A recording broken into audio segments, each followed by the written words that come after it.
Sobre a folha salarial do Botafogo, a segunda maior do país. Só atrás do Flamengo, o Botafogo hoje investe algo na casa dos 26 milhões de reais mensais, assim como Palmeiras e Corinthians. Importante lembrar que o Botafogo foi o clube que mais gastou com contratações de reforços, 373 milhões de reais. Quero dar algumas condições e características dessa folha do Botafogo. Você sabia que os jogadores mais bem pagos são Thiago Almada e Alex Telles? Eles ganham cada um 1,5 milhão de reais mensais, que fazem da dupla os jogadores no top 10 dos atletas que mais recebem no futebol brasileiro. Já Luiz Henrique, convocado com frequência para a seleção brasileira, tem salário bastante abaixo desses. Ganha na casa dos 800 mil reais mensais. Isso tem a ver com o salário que ele tinha no Tempos de Betis, inferior aos 800 mil. Uma curiosidade, Júnior Santos, que teve recentemente seu contrato prorrogado, conseguiu estender seu vínculo e também assegurar um bom aumento salarial. Hoje o Júnior Santos ganha na casa dos 700 mil mensais. Queria chamar atenção para mais um caso de Matheus Nascimento, não tem sido utilizado, carta fora do baralho, mas às vésperas ou perto do fim do seu contrato, ele estava criando dificuldades para renovar, até que o John Textor perguntou, você quer ganhar quanto para ficar? O Matheus Nascimento pediu 500 mil reais por mês e mesmo sem valer tudo isso, o Textor acabou aceitando e o Matheus hoje está entre os jovens mais bem pagos do futebol nacional. Bora falar agora sobre o São Paulo, que está procurando um estádio para enfrentar o Vasco da Gama. Você sabe que o Tricolor, por conta da realização de shows no Morumbi, não terá seu estádio para o confronto contra o Vasco. Naturalmente, esse jogo aconteceria no Mané Garrincha, mas a CBF criou um impeditivo. Nas últimas 10 rodadas do Campeonato Brasileiro, ninguém pode ser mandante atuando fora do seu estado. Ou seja, o São Paulo, se não puder jogar no Morumbi, vai precisar encontrar um outro estádio dentro do estado de São Paulo. O Tricolor ainda vai tentar fazer uma última tentativa de convencimento da CBF, na base do diálogo, na base da pressão, para ver se consegue viabilizar esse jogo no Mané Garrincha, certamente com um grande público, por conta da presença de torcedores vascaínos e também são paulinos. Mas, diante da iminente possibilidade de não, São Paulo já estuda outras alternativas, uma das possibilidades, Ribeirão Preto, estádio do Botafogo. O Brinco de Ouro da Princesa, que recentemente recebeu Palmeiras e Atlético Mineiro, seria outra alternativa. Só para acabar sobre o São Paulo, Luiz Ubeldia, mesmo tendo vencido o Corinthians por 3-1, conseguiu queimar mais seu filme com torcedores do São Paulo do que ganhar moral. Tudo por causa do comportamento do tricolor, especialmente quando o Corinthians teve um e depois 2 jogadores a menos. Presidente do Vasco, Pedrinho, cogita ir à justiça comum como último ato caso a CBF insista na manutenção das datas para as semifinais da Copa do Brasil. Só para explicar essa polêmica.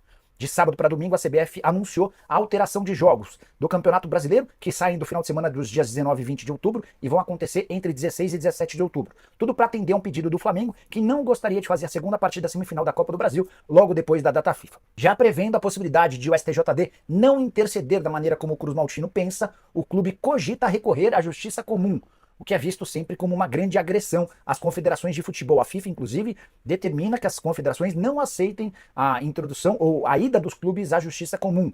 É por isso que foram criadas as esferas esportivas, no caso do Brasil, do Superior Tribunal de Justiça Desportivo. Pedrinho anda muito chateado, chegou a colocar em dúvida a credibilidade da CBF depois desse pedido atendido. Só para completar sobre o Vasco, o Cruz Maltino terá direito a 2 mil ingressos no jogo contra o Atlético Mineiro nessa quarta partida de ida da Copa do Brasil, partida marcada para a Arena MRV. O Vasco ainda tentou um pouco mais do que os 5% da carga total, o Atlético disse que não poderia atender.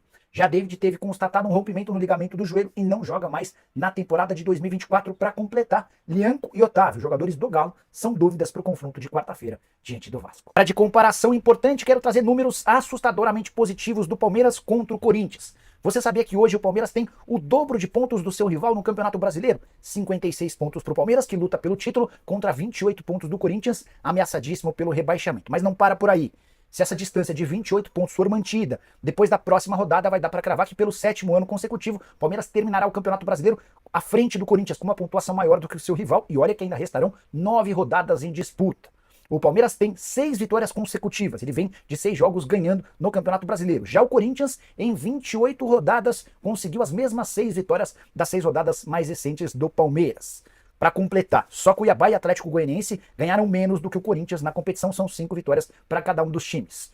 Verdão gastou com reforços 193 milhões de reais nesse ano, contra 167 milhões de reais do Corinthians, mas importante contar que as folhas salariais dos rivais estão praticamente empatadas. O Palmeiras tinha uma folha bem maior, até que chegaram reforços importantes, como Memphis Depay, Carrilho, entre outros, que não custaram, chegaram de graça, eram atletas livres no mercado, mas com salários bastante altos. O Memphis pode chegar a 4 milhões de reais por mês de vencimentos. Hoje, Palmeiras e Corinthians gastam o mesmo do Botafogo, 26 milhões de reais para esses 3 clubes, só o Flamengo gasta mais 35 milhões de reais. A saideira sobre essa comparação entre Palmeiras e Corinthians. Verdão garantiu 11 títulos desde 2019. No mesmo período, Corinthians não tem qualquer taça conquistada. Uso o espaço para comentário para dizer o que você pensa a respeito de tanta diferença, mesmo levando em consideração que o Corinthians tem faturado mais do que o Palmeiras. Hora de falar sobre o Corinthians com mais um reforço. O Timão fechou nessa segunda-feira a chegada de Jesse Costa, meio atacante canadense de 19 anos de idade. Informação que repercutiu no exterior e foi confirmada por aqui, mas calma. Trata-se de um reforço para o time sub-20 do Corinthians, até porque a janela de inscrições para o futebol brasileiro da primeira divisão já está encerrada desde o último dia 20. O atleta, que é canadense, mas tem nacionalidade portuguesa, disputou a última temporada europeia pelo Wolfsburg, da Alemanha. O contrato não foi renovado, ele estava livre, foi sugerido ao Corinthians, avaliado e contratado. 53ª contratação do time sub-20, das categorias de base do Corinthians, desde que Augusto Melo se tornou presidente. Na temporada mais recente no futebol alemão, jogando pelo time sub-19 do Wolfsburg, foram 19 partidas e um gol marcado. Ele também tem sido convocado com alguma frequência para a seleção canadense sub-20. Só para complementar em relação ao Corinthians, Augusto Melo confirmou que está comprando o Hugo Souza. O pagamento de 800 mil euros será feito nesta terça-feira, 1º de outubro, quando o contrato de empréstimo prevê a possibilidade de quitação. Dessa maneira, o Corinthians se livra do pagamento de 500 mil reais de multa para utilizar o Hugo no confronto contra o Flamengo na quarta-feira, no jogo de ida da Copa do Brasil. A saideira em relação ao Timão, contei para vocês pela manhã que Leonardo Pantaleão não é mais diretor jurídico do Corinthians. E essa saída tem rendido enorme confusão, especialmente porque o Pantaleão era o responsável por buscar a possibilidade de reversão da decisão da CBF em relação aos mandos e datas de jogos da Copa do Brasil.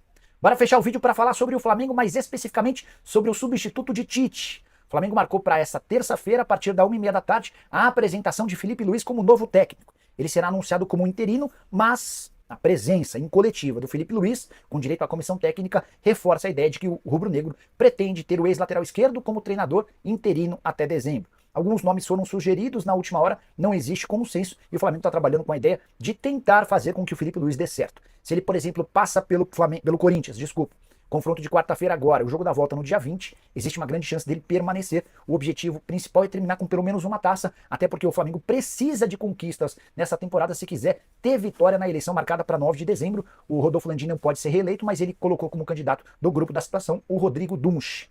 Só para completar, membros da comissão técnica do Felipe Luiz: Diogo Linhares, que vai ser preparador físico, Ivan Palanca, espanhol, Márcio Torres e Daniel Alegra, todos auxiliares. Já Vinícius Bergantin, que cuidava das bolas paradas na época do Tite, e Bruno Baquete, que era analista de desempenho, permanecem na comissão técnica do novo treinador. Saideira em relação ao Flamengo. Conversei com um jogador que é titular absoluto do Flamengo sobre a saída do Tite. Ele me disse o seguinte, abre aspas, a saída dele já era certa desde a eliminação da Libertadores da América, fecha aspas. Cheguei a ler ao longo da segunda-feira algumas possibilidades, explicações para queda, entre elas a afirmação do Tite de que colocaria o Matheus Cunha como titular no confronto contra o Corinthians na quarta-feira. A informação, repito, que eu tenho é de que o Tite já havia caído desde sexta-feira, só não foi comunicado esse anúncio antes porque o Felipe Luiz estava sendo convencido de que seria bacana assumir de forma interina. E você, gostou da decisão? Gostaria que o Flamengo contratasse um outro técnico? Já usa espaço para comentário, só não esquece de deixar like e se inscrever no canal. A gente se encontra mais tarde às 7, tem live do Nicola.